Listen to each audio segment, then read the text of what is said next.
నిండుగా మెండుగా ఉండాలని మనస్ఫూర్తిగా కోరుకుంటున్నాను. అయితే ఇప్పుడున్నటువంటి క్రైస్తవ సమాజం ఎలా ఉంది?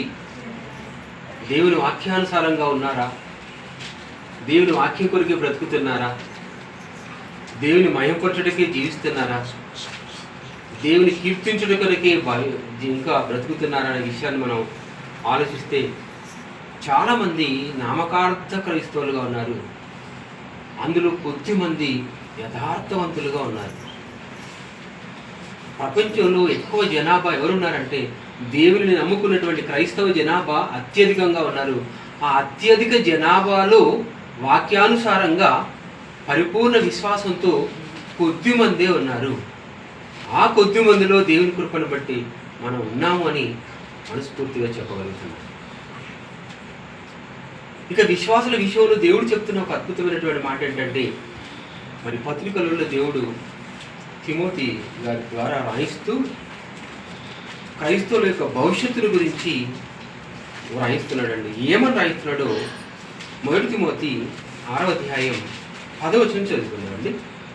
1 తిమోతి 6వ అధ్యాయం 10వ వచనంలో ఒక మంచి సందర్భాన్ని చూద్దాం. ఎందుకనగా ధనాపేక్ష సమస్తమైన కీడులకు మూలము. కొందరు దానిని ఆశించి విశ్వాసము నుండి తొలగిపోయి నానా బాధలలో తమ్మును తామే చూడండి, ఎంత వింత సందర్భం అంటుంది. దేవుడు ఇక్కడ రాయించినటువంటి విషయాన్ని గురించి మనం ఆలోచిస్తే ఏమని రాయిస్తున్నాడు?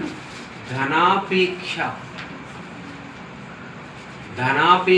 ధనము కావాలి, ధనవంతులం అయిపోవాలి, ధనాన్ని కూర్చుకోవాలి, ధనాన్ని సేకరించుకోవాలి, ధనాన్ని దాచిపెట్టుకోవాలి, ధనదాహం. చూస్తున్నామండి మీడియాలో, సోషల్ మీడియాలో మనం చూస్తున్నాం. ప్రభుత్వ ఉద్యోగి, ఎక్కువ జీతం ఉన్నటువంటి వ్యక్తులే డౌట్ వచ్చి వాళ్ళ ఇంట్లో సోదాలు చేసినప్పుడు వాళ్ళ స్థాయికి మించి ధనాన్ని, ఆభరణాలను మనం చూడగలుగుతున్నాం. గల కారణం ఏంటి? అక్రమార్జన. వాళ్ళకు ప్రభుత్వం ఇస్తున్నటువంటి జీతం కాకుండా అక్రమార్జన చేస్తున్నటువంటి వాళ్ళు చాలామంది ఉన్నారు. అక్రమ ధనార్జన చేస్తున్నటువంటి చాలామంది ఉన్నారు. అందుకే వీళ్ళు చాలామంది దొరికిపోతున్నారండి. దేనికి? ఏసీబీ దాడులలో ఎవరికైనా చిన్న ఇన్ఫర్మేషన్ వస్తే చాలు, వాళ్ళ ఇంట్లో అక్రమార్జన ఉన్నది, వాళ్ళు మోసం చేసి సంపాదించారు అనే విషయం తెలిసిపోయింది అనుకో, వెంటనే ఏసీబీ బృందాలు గాలింపు చేపడతారు. అప్పుడు చూడండి, ఎన్నెన్నో నగలు, ఎన్నో బంగారు ఆభరణాలు, వెండి ఆభరణాలు, స్థాయికి మించి ధనం, ఎన్నో నోట్ల కట్టలు. అది ఎలా గవర్నమెంట్కి లెక్క చూపించాలి? ఇంత ధనం మీకు ఎక్కడి నుండి వచ్చింది, ఇంత సొమ్ము మీకు ఎక్కడి నుండి వచ్చింది, ఈ ఆభరణాలన్నీ మీకు ఎక్కడి నుండి వచ్చినాయి, దానికి రిసిప్ట్ ఉండాలి. బంగారం ఉందనుకోండి, ఆ బంగారానికి రిసిప్ట్ ఉండాలి. ఒకవేళ రిసిప్ట్ లేకుంటే అది ఫేక్, అది మోసపూరితమైనటువంటి ధనం. కాబట్టి ఇలా ఎందుకు వాళ్ళు దొరికిపోతున్నారు అని అంటే దేవుడు చెప్పాడు కదండి. ఏమన్నమాట చెప్పాడు? ధనాపేక్ష సమస్త కీడులకు మూలం. ధనాపేక్ష, ధనం ఉండడం తప్పదు కాదు. ఎందుకంటే ధనం ఉంటేనే కదా మన అవసరాలు తీరుతాయి, ధనం ఉంటే కదా మన పనులు జరుగుతాయి. ధనం మిదం జగత్ అంటే ఈ జగత్ అంతా కూడా ధనంతోనే వాళ్ళ అవసరాలు తీర్చుకుంటున్నారు. ధనం ఉండటం తప్పు కాదు, ధనవంతుడు కావడం కూడా తప్పు కాదు, ధనాపేక్ష తప్పు. ధనం ఉన్నంత వరకు మా తాతలు సంపాదించారు, మా ముత్తాతలు కష్టపడి సంపాదించారు, మా నాన్న కష్టపడి సంపాదించారు, ఆస్తిని పెట్టారు, నాకు అప్పచెప్పారు, తప్పు కాదు. కానీ మనం జీవిస్తున్నటువంటి కాలంలో అక్రమంగా సంపాదిస్తే, మోసంతో సంపాదిస్తే, ధనమే ధ్యేయంగా భావిస్తే, ధనమే జీవిత లక్ష్యంగా భావిస్తే ఈ జీవితం తర్వాత ధనవంతులకు పట్టే గతిని మనం బైబిల్లో చూసామండి. ధనవంతుని ఏమైపోయాడు? అగ్నిగుండంలోకి జారిపోయాడు. లూకాసు వార్త 16వ అధ్యాయంలో మనం 22 చూస్తే తెలిసిపోతుంది. వద్దు, అక్కడ ఒక ధనవంతుడు మనం చూసాం. ఆ ధనవంతుడు దేవుని మరిచిపోయి బ్రతికాడు. కాబట్టి ఇక ధనాపేక్ష సమస్త కీడులు కలుగజేస్తుంది. అంతేకాదటండి, ఈ ధనాపేక్ష ఎంతవరకు దారితీస్తుందో తెలుసా? విశ్వాసము నుండి. ఎంత ఘోరమైనటువంటి పరిస్థితి అండి. ధనం అపేక్షిస్తే, ధనం కావాలని కోరిక కనుక ఉంటే, ఒక విశ్వాసి అయినటువంటి వ్యక్తి, ఒక విశ్వాసురాలైనటువంటి వ్యక్తి విశ్వాసంలో నుండి తొలగిపోతాడటండి. ఎందుకంటే ధనం మన హృదయంలోకి వచ్చిందండి. మన హృదయంలో ధనం నిలిస్తే మా హృదయంలో దైవం నిలవదు. మన హృదయంలో ధనాపేక్ష నిలిస్తే మన హృదయంలో దైవం నిలవదు. కాబట్టి నీకు ధనమా దైవమా? ఏం కావాలండి? లోకాన్ని కోరుకుంటే ఏం కోరుకుంటారండి? ధనమా దైవమా? ఏం కావాలి కోరుకోండి అంటే, దైవం అయితే మాకు ఎక్కడ కనపడటం లేదు, కానీ తర్వాత చూద్దాం, కానీ ఇప్పుడైతే మాకు కొంచెం అప్పులు తీర్చుకునేది ఉందండి, ధనం కావాలి. ఇల్లు కట్టుకునేది ఉందండి, ధనం కావాలి. ఇంట్లో బిడ్డ పెళ్లి చేసేది ఉందండి, ధనం కావాలి. ఎవరు కోరుకుంటారు? దైవాన్ని కోరుకుంటారా? ధనాన్ని కోరుకుంటారా? ధనాన్ని కోరుకుంటారు. ధనాన్ని కోరుకుంటారు. కానీ ఈ ధనాన్ని ఎక్కువగా అపేక్షిస్తే ఎక్కడికి దారితీస్తుందట? విశ్వాసం నుండి తొలగిపోతారు. విశ్వాసం నుండి తొలగిపోతారు. ఎగ్జాంపుల్స్ ఉన్నాయి బైబిల్లో. ధనవంతులు కావాలని కోరుకొని, ధనం కావాలని కోరుకొని, ధన వ్యామోహంలో, ధనాపేక్షలో దేవుని నమ్ముకున్నటువంటి వాళ్ళు, విశ్వాసంలో ఉన్నటువంటి వాళ్ళు, విశ్వాసంలో గొప్ప స్థాయిలో ఉన్నటువంటి వారు ధనాపేక్ష కోరికతో విశ్వాసం నుండి తొలగిపోయినటువంటి వాళ్ళు ఉన్నారా? ఉన్నారు. ఎందుకంటే యేసుక్రీస్తుతో శిష్యులుగా చేరినటువంటి వ్యక్తులలో ఒక వ్యక్తి ఉన్నాడండి. ఆయన ఎవరు? ఇస్కరియోతు యూదా. ఆయనకి ఏం కావాలని కోరిక పుట్టింది? వెండి నాణాలు కావాలని కోరిక పుట్టింది. ఏంటి వెండి నాణాలు కావాలని కోరిక పుట్టింది? 30 వెండి నాణాలు నేను సంపాదించాలనుకున్నాడండి. సంపాదించుకోవాలనుకోవడం తప్పు కాదు, కానీ అక్రమంగా సంపాదించుకోవడం తప్పు. సంపాదించుకోవడం తప్పు కాదు, కష్టపడి సంపాదించు, తప్పు లేదు. పోయి విశ్వాసానికి కర్త అయినటువంటి యేసుక్రీస్తుని అమ్మి సంపాదిస్తావా? ఎంత ఘోరం అండి అది. సంపాదించు తప్పులేదు, కానీ నీ విశ్వాసానికి కారకుడు, నీ కొరకు ప్రాణం పెట్టేవాడు, నీ కొరకు రక్తం చెందించేవాడు, నీ కొరకు బలైపోయేటువంటి రక్షకుడైన యేసుక్రీస్తుని అమ్ముకోవడానికి మనసు ఎలా వచ్చిందండి? యేసుక్రీస్తుని ముద్దు పెట్టుకొని 30 వెండి నాణాలు సంపాదించుకోవాలనే దుర్బుద్ధి ఎలా పుట్టిందండి? అంతే పుడుతుంది. ధనాపేక్ష సమస్త కీడులకు మూలం. ధనం కోరుకున్నవాడు దేవుణ్ణి పక్కకు పెడతాడు. ధనం కావాలనుకున్నటువంటి వాడు విశ్వాసంలో నుండి తొలగిపోయాడు. చాలామంది దేవుని నమ్ముకుంటారండి. కొన్ని పరిస్థితులలో దేవుని దగ్గరికి వస్తారు, దేవునిలో కొనసాగుతారు. ఇలా దేవునిలో కొనసాగుతున్నటువంటి క్రమంలో దేవునిలో ఎదిగిపోవాల్సినటువంటి వాళ్ళు, దేవుని పట్ల విశ్వాసంలో వృద్ధి పొందాల్సినటువంటి వాళ్ళు కొంతకాలానికి సమస్యలు వస్తేనో, కష్టాలు వస్తేనో, అవమానాలు వస్తేనో, నిందలు వస్తేనో, ఇరుకులు వస్తేనో, ఇబ్బందులు వస్తేనో, సమస్యలు వస్తే ఈ విశ్వాసంలో నుండి తొలగిపోయి మా కష్టాలు ఉన్నాయండి, దేవుని దగ్గరికి వచ్చే సమయం లేదండి అని చెప్పేవాళ్ళని కూడా మనం చూడగలుగుతున్నాం. ఒకప్పుడు విశ్వాసంలోకి వచ్చి విశ్వాసంలో కొనసాగుతూ ఈ విశ్వాసంలో నుండి తప్పిపోయే పరిస్థితులు కూడా క్రైస్తవులలో మనం చూడగలుగుతున్నామండి. కాబట్టి ఏం చేయాలి? దేవుడు చెప్తున్నటువంటి మాట చూడండి, మరొకసారి చదువుకుందాం. ఎందుకనగా ధనాపేక్ష సమస్తమైన కీడులకు మూలం. కొందరు దానిని ధనాన్ని ఆశించి మరొక వ్యక్తి ఉన్నాడండి. మంచి భక్తుడే, మంచి శిష్యుడు. ఎవరి శిష్యుడు? ఎలీషా ఎవరి శిష్యుడు? ఏలియా శిష్యుడు. ఏలియా శిష్యుడు ఎలీషా అయితే ఎలీషా దగ్గర శిష్యరికం చేస్తున్నాడండి. ఎవరు? గేహాజీ. అని ఏం కోరుకున్నాడు? ధనాన్ని కోరుకున్నాడు, సంపదను కోరుకున్నాడు, ధనాన్ని అపేక్షించాడు. ఈ ధనాన్ని అపేక్షించడం వల్ల సమస్త కీడులకు మూలము. ధనాన్ని నువ్వు ఆపేక్షించావంటే, ధనాన్ని నువ్వు కోరుకుంటున్నావంటే నీకు కనపడకుండా కీడు నిన్ను తరుముతూ వస్తుందని అర్థం. ధనాన్ని కోరుకున్నాడండి. ఎంత బాగా నటించాడు, తన గురువుగారి ముందు ఎంత బాగా నటించాడండి. పక్కకి ఎలీషా ఉన్నాడు. ఆ రాజు కావాలి, మీకు ఎంత కావాలో తీసుకోండి, మీకు ఎంత ధనం కావాలో తీసుకోండి, మీకు ఎంత సంపద కావాలో తీసుకోండి, నేను పంపిస్తాను అన్నప్పుడు భక్తులు ధనాన్ని కోరుకుంటారండి. భక్తులు ధనాన్ని కోరుకుంటారు. వాళ్ళకి ధనం ఎందుకండి? భక్తులకు ధనం అవసరం లేదు. దేవుని జ్ఞానాన్ని బోధించేటువంటి ధన సంపద మీద వ్యామోహం ఉండదు. అందుకే పౌలు గారు ఏమన్నారో తెలుసా అండి? ఈ లోక ధనాన్ని, ఈ లోక సంపదను గురించి ఏమన్నాడో తెలుసా? ఒక మంచి స్టేట్మెంట్ ఇచ్చాడు. ఈ లోక ధనాన్ని గురించి, ఈ లోక సంపాదన గురించి ఏమన్నాడు? వెంటతో సమానం అన్నాడు. మనమైతే ఇంట తెచ్చుకుంటాం. పౌలు గారు ఏమన్నాడు? వెంట నాకు వద్దండి, మీకు బంగారు కడ్డీలు ఇస్తాను, బంగారు బిస్కెట్లు ఇస్తాను, బంగారు కాయిన్స్ ఇస్తాను అని అంటే పౌలు ఏమంటాడు? అవును ఇస్తారా? వాటిని తుడిచి పెట్టెలో పడేయండి అని అంటాడు పౌలు గారు. మనమైతే ఇంటిలో పడేయండి అని మనం అంటాం. పౌలు గారు పెంటతో సమానం అన్నాడండి. ఎందుకంటే నా అవసరాలు దేవుడు తీరుస్తున్నాడు, నా ఆకలి దేవుడు తీరుస్తున్నాడు, నా అవసరాన్ని దేవుడు తీరుస్తున్నాడు, నా కుటుంబాన్ని దేవుడు పోషిస్తున్నాడు, నాకు కావలసినటువంటి ప్రతి అవసరం దేవుడు తీరుస్తున్నాడు. ఇంకా నాకు సంపదతో ఏమవసరం? అందుకేనండి ఎలీషా ఏం కోరుకోలేదు? సంపదను కోరుకోలేదు. ఈ సంపదను కోరుకోలేదు, ఈ లోక సంపదను కోరుకోలేదు. పరలోక సంపద ఉంది, పరలోక ధనం ఉంది. ఈ లోక సంపదను కోరుకోలేదండి. కారణం విశ్వాస వీరుడు. దేవుని పట్ల అమోఘమైనటువంటి విశ్వాసం ఉందండి. దేవుని పట్ల అపారమైనటువంటి నమ్మకం ఉందండి. దేవుని పట్ల అపారమైనటువంటి నమ్మకం ఉన్నప్పుడు అస్సలు ధనం జోలికి వెళ్ళరండి. ధనాన్ని తృణప్రాయంగా తీసేస్తారు, గడ్డిపూచతో సమానంగా చూస్తారు.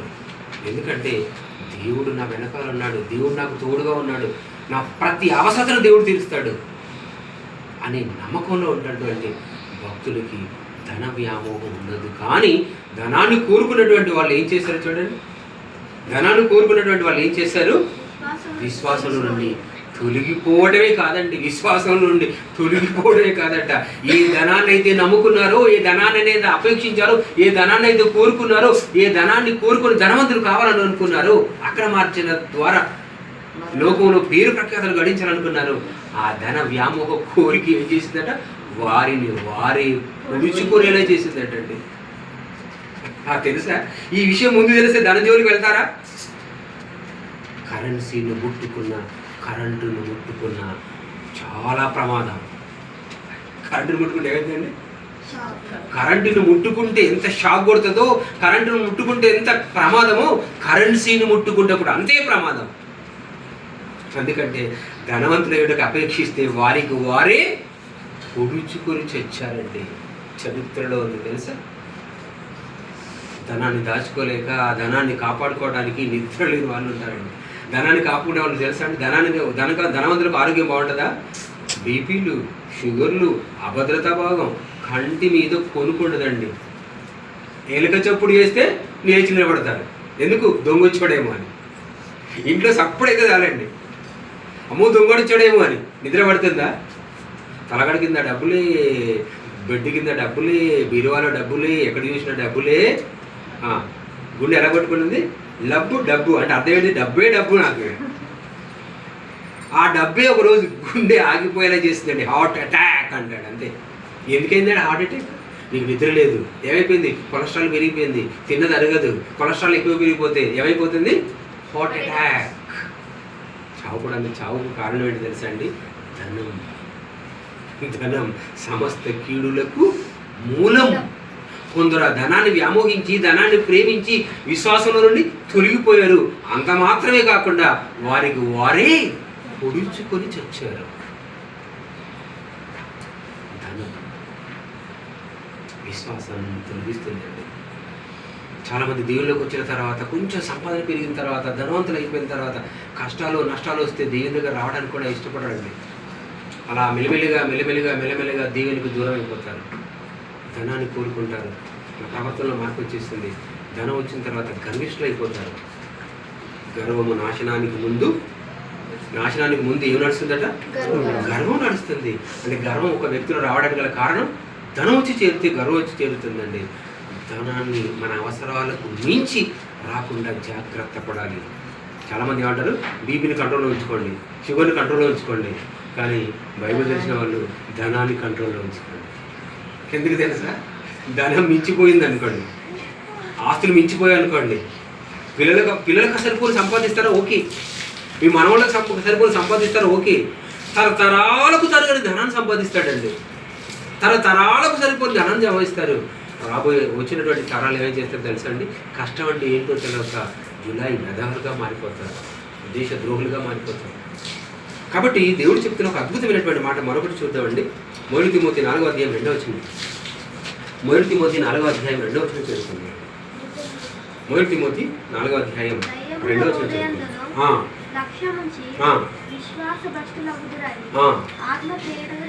చూడండి, విశ్వాస భ్రష్టులైపోతారట. విశ్వాస భ్రష్టులు అవుతారంటే విశ్వాసంలోని తొలగిపోతారు. మీరు ఎవరంటే నేను విశ్వాసం అండి అని చెప్పుకున్నా, గర్వంగా విశ్వాసం అండి అని చెప్పుకున్నా, చాలా సంతోషం. కానీ భవిష్యత్తులో ఏమైపోతుంది, భవిష్యత్తు పరిస్థితులు ఏ విధంగా ఉంటాయి అని చెప్పడానికి భవిష్యత్తులో కొంతమంది ఏమైపోతారంటండి? విశ్వాస భ్రష్టులైపోతారు. విశ్వాసంలోకి వచ్చినటువంటి వాళ్ళు మళ్ళీ విశ్వాసంలో నుండి తొలగిపోతారు. విశ్వాసంలోకి వచ్చినటువంటి వాళ్ళు విశ్వాసంలో నుండి మళ్ళీ తొలగిపోతారు, విశ్వాస భ్రష్టులైపోతారటండి.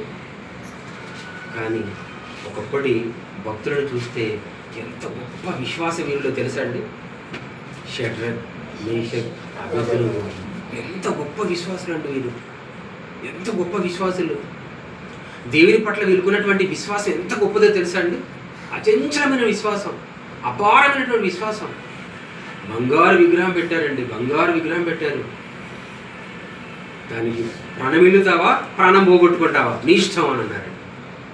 అందరూ ప్రాణం వెళ్తున్నారు, అందరూ సాష్టాంగ నమస్కారం చేస్తున్నారు. ఎవరైతే దానికి ఒక్కరూ పూజించారో అగ్నిగుండం ఏర్పాటు చేశాడు రాజు. ఆ అగ్నిగుండంలో పడేస్తానన్నారండి. అప్పుడు షడ్రక్, మేషక్, అబేద్నెగో ముగ్గురు భక్తులు దేవుని మాత్రమే సేవిస్తున్నారు, దేవుని మాత్రమే మొక్కుతున్నారు. ఎందుకు తెలుసా అండి? దేవుడు ఏమని చెప్పాడు? పైన ఆకాశం అందే కానీ, క్రింద భూమి మీద కానీ, క్రింద ఆకాశం అందే కానీ, లేదా క్రింద భూమి మీదనే కానీ, భూమి కింద ఉండే నీళ్ళు ఏదో ఏ రూపం మీరు చేసుకునకూడదు, దానికి సాగిలపడకూడదు, దానికి పూజింపకూడదు. ఈ మాట ప్రకారంగా షడ్రక్, మేషక్, అబేద్నెగోలు దేవుని మాత్రమే సేవిస్తున్నారు, దేవుని మాత్రమే పూజిస్తున్నారు, దేవుని మాత్రమే కొలుస్తున్నారు, దేవుని పట్ల అపారమైనటువంటి విశ్వాసం కలిగి ఉన్నారు. వాళ్ళ విశ్వాసాన్ని నుండి ఎవ్వరూ బయటపడలేరండి. వాళ్ళ విశ్వాసం చెక్కు చెదరని విశ్వాసం ఉంది. కానీ చట్ట ఏమొచ్చింది? మొక్కుతావా సరే, ప్రాణాలతో ఉంటావు, లేకుంటే నీ ప్రాణాలు అగ్నికి ఆహుతమైపోతాయని బెదిరించారండి. ఎవరు బెదిరించిన వాళ్ళు? ప్రభుత్వం, రాజు. వాళ్ళు ఏం చేశారండి? విశ్వాసంలో ఉన్నటువంటి వాళ్ళకి ప్రాణతీపి ఉంటుందా? తీపి కానీ తీపి ఏంటి? ప్రాణం మీద తీపి. కానీ విశ్వాసంలో ఉన్నటువంటి వాళ్ళకి ప్రాణాల మీద తీపి ఉండదండి. యేసు ప్రభువుకు ప్రాణం మీద తీపి ఉందా? చావంటే భయపడ్డా? కాబట్టి షడ్రక్, మేషక్, అబేద్నెగో గురించినటువంటి స్టేట్మెంట్ ఎలా ఉంది చూడండి, ఎంత బ్యూటిఫుల్ మాట చెప్పారు తెలుసా? ఇదిగో నీవు మీ ఇష్టదైవాన్ని పూజిస్తున్నావు కనుక, నేను చెప్పినటువంటి ఆజ్ఞ నువ్వు ఉల్లంఘించావు కనుక ఇప్పుడు అగ్నిగుండాన్ని 7 రెట్లు పెంచారు, నేను అక్కడ పడేస్తా అన్నప్పుడు ఏం చేశారో తెలుసా అండి? వాళ్ళు ఒక మంచి మాట అన్నారు. ఏ మాట తెలుసా? ఈ అగ్నిగుండము నుండి మమ్మల్ని తప్పించుటకు మా దేవుడు సమర్థుడు. అదంటే విశ్వాసం అంటే. ఇప్పుడు కష్టాలు వస్తే మనం ఏమైనా డైలాగ్ చెప్పాలి? ఈ కష్టాల నుండి మమ్మల్ని కడతీర్చుటకు దేవుడు సమర్థుడు అని అన్నారు. చాలామంది ఏం చేస్తారంటే, కష్టాలు వచ్చి అప్పులు పెరిగిపోయాయి కనుక ఆత్మహత్య. తప్పు. అయ్యో ఆరోగ్యం బాగోలేదండి, కష్టాలు ఎక్కువ వచ్చాయి, సమస్యలు ఎక్కువైపోయాయి, ఇక నేను చావరేవో చూసుకోక తప్పదు అంటారు. అది తప్పు. ఏం చేయాలి తెలుసా? ఇలాంటి కష్టాల సుడిగుండంలో నుండి, సమస్యల సుడిగుండంలో నుండి, అవమానాల సుడిగుండంలో నుండి దేవుడు రక్షిస్తాడు, తప్పిస్తాడు అనే విశ్వాసం ఉండాలి. అందుకే షడ్రక్, మేషక్, అబేద్నెగోలు ఏమన్నారు తెలుసా? ఈ అగ్నిగుండం నుండి తప్పించడానికి మా దేవుడు సమర్థుడు అని నమ్మకం ఉండాలి. మా దేవుడు సమర్థుడు అని నమ్మకం ఉండాలి. అలాంటి నమ్మకం మనలో పెరగాలి. ఈ మరణం నుండి తప్పించడానికి మా దేవుడు సమర్థుడు. ఎందుకంటే మరణము తప్పించిన ప్రభు అయిన యెహోవా వశం. మీరు గుర్తుపెట్టుకోండి, మనసులో రాసి పెట్టుకోండి అండి. మీరు మనసులో నిలుపుకోండి, విశ్వాసం కలిగి ఉండండి. ఏ మరణం మిమ్మల్ని వెంబడించదు, మీకు రాదండి. ఒకవేళ వచ్చిన మరణం నుండి తప్పించుటకు సమర్థుడు మన దేవుడు. మరణము నుండి తప్పించిన ప్రభు అయిన యెహోవా వశం. కనుక వాళ్ళు ఏం చేశారండి? ఆఫ్టర్ ఆల్ ఈ అగ్నిగుండంలో చనిపోతామా? ఈ అగ్నిగుండం నుండి మా దేవుడు సమర్థిస్తాడు, రక్షిస్తాడు, సమర్థవంతంగా రక్షిస్తాడు. నమ్మకంతో ఉన్నారండి. ఇక వీళ్ళు మారరు అని మంచి బలవంతులైనటువంటి సైనికులను ఇచ్చి అగ్నిగుండంలో పడేస్తే, ఏ సైనికులు అయితే అగ్నిగుండంలో ఈ భక్తులు పడేసిన భక్తులు మాడిమసైపోయారు. పడిపోయినటువంటి భక్తులు మాత్రం హాయిగా తిరుగుతున్నారు. వాళ్ళ నమ్మకం గెలిచిందా లేదా? ఆలోచించండి. వాళ్ళ నమ్మకం గెలిచిందండి. మా దేవుడు ఈ అగ్నిగుండం నుండి మా ప్రాణాలు రక్షించడానికి సమర్థుడు అని అనుకున్నారు. దేవుడు వారిని కాపాడాడు అగ్నిగుండంలో నుండి. అదండి మరొక మాట ఏమన్నారా తెలుసా అండి? మేము చావనైనా చస్తాము, మా దేవునికి తప్ప ఇంకెవరికి మరొక్క. అదండి విశ్వాసం. ద్వితీయోపదేశకాండం 4వ అధ్యాయం 4వ వచనం. ద్వితీయోపదేశకాండం 4వ అధ్యాయం 4వ వచనం చదువుకుందాం. దేవుని పట్ల మనం ఉండాల్సినటువంటి ప్రవర్తన, దేవుని పట్ల మనకు ఉండాల్సినటువంటి విశ్వాసం, దేవుని పట్ల మనకు ఉండాల్సినటువంటి నమ్మకం, దేవుని పట్ల మనకు ఉండాల్సినటువంటి అచంచలమైనటువంటి అపారమైనటువంటి విశ్వాసం. రిలేషన్షిప్ ఎలా ఉండాలో చూడండి. దేవునికి మనకు ఎలాంటి రిలేషన్షిప్ ఉండాలో చూడండి. భార్య భర్తకు రిలేషన్షిప్ ఏమని చెప్పాడండి దేవుడు? తల్లిదండ్రులను విడిచి భార్యను. లోకంలో అలాగే ఉన్నారు కదా. ఇప్పుడు ద్వితీయోపదేశకాండం 4వ అధ్యాయం 4వ వచనం చదువుకుందామండి. మీ దేవుడైన యెహోవాను హత్తుకొనిన మీరందరూ నేటి వరకు హత్తుకొనిన ఇశ్రాయేలు అందరూ ఎలా ఉన్నారు? సజీవంగా ఉన్నారు. దేవుణ్ణి హత్తుకోలు వాళ్ళు ఏమైపోయారు? అరణ్యంలో రాలిపోయారు. ఇప్పటి వరకు మీరు సజీవంగా ఉన్నారంటే గల కారణం ఏంటో తెలుసా? మీ దేవుడైన యెహోవాని మీరు హత్తుకున్నారు. మనం కూడా ఏం చేయాలి? సజీవంగా ఉండాలంటే మనం ఏం చేయాలి? యెహోవాను హత్తుకోవాలి. యెహోవాతో క్లోజ్ రిలేషన్షిప్లో ఉండాలి. యెహోవాతో అవినాభావ సంబంధం ఉండాలి. ప్రతి దినము దేవుణ్ణి ఆరాధించాలి. ప్రతి దినము దేవుని సన్నిధిలో మానకు కూడుకోవాలి. దేవుణ్ణి ప్రేమించాలి, దేవుణ్ణి ప్రార్థించాలి. సజీవులుగా ఉండడానికి బలమైన కారణం ఏంటో తెలుసా అండి? యెహోవాను హత్తుకొని ఉండటం. కనుక ఈ కుటుంబం ఇక్కడికి వచ్చి మనం అందరం కూడా మన దేవుడని యెహోవాను హత్తుకొని ఉందాం, సజీవంగా ఉందాం, దేవుని మహిమపరుద్దాం. మన విశ్వాసంలో తిరిగిపోకుండా ఉందాం, విశ్వాస ప్రశ్నలు కాకుండా ఉందాం, విశ్వాస వీరులుగా ఉందాం, విశ్వాస యోధులుగా ఉందాం. విశ్వాసాల్లో ఉండి విశ్వాసాన్ని కాపాడుకుందామని మీ అందరినీ మనం చేస్తూ, మీరందరూ కన్నక కుటుంబం గురించి ప్రార్థించండి. అలాగే ఓనర్ వాళ్ళ గురించి కూడా ప్రార్థించాల్సిన మనస్ఫూర్తిగా కూడుకుంటూ ఈ మాటలు ఇంతటితో ముగిస్తున్నాం. అందరూ కళ్ళు మూసుకున్నట్లయితే మరి సిస్టర్ ఉన్నారమ్మా అక్కడ? తెలియదు పాప వచ్చింది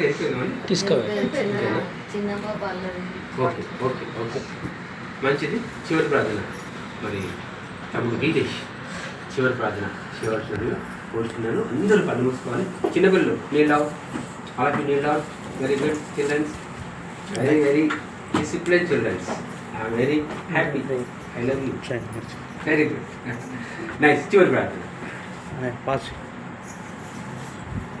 అమ్మగారు చేస్తారన్నా? సరే సరే సరే మంచిది. మనకు ఎవరంటే ఇల్లు డింపుల్ డయార్. కళ్ళు మూసుకోండి.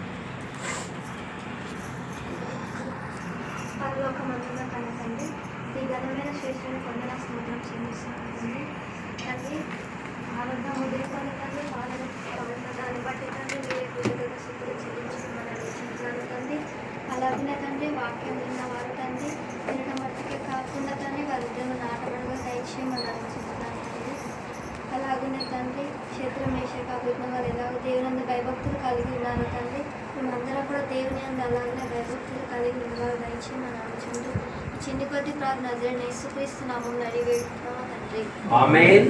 తండ్రి అయిన దేవుని ప్రేమ, కుమారుడైన యేసుక్రీస్తు గారి కృప, పరిశుద్ధాత్మ యొక్క అన్యోన్య సహాయము సహవాసము చేరి వచ్చిన ప్రతి ఒక్కరికి, ఈ గృహంలో నివాసం ఉంటున్నటువంటి కర్ణక్క గారి కుటుంబానికి, ఈ ఇంటి యజమానులుగా ఉన్నటువంటి మరి కుటుంబ యజమానులుగా ఉన్నటువంటి యజమానురాలకి కుటుంబానికి సదాకాలం తోడని నడిపించునుగాక. ఆమేన్. అందరికీ వందనాలు.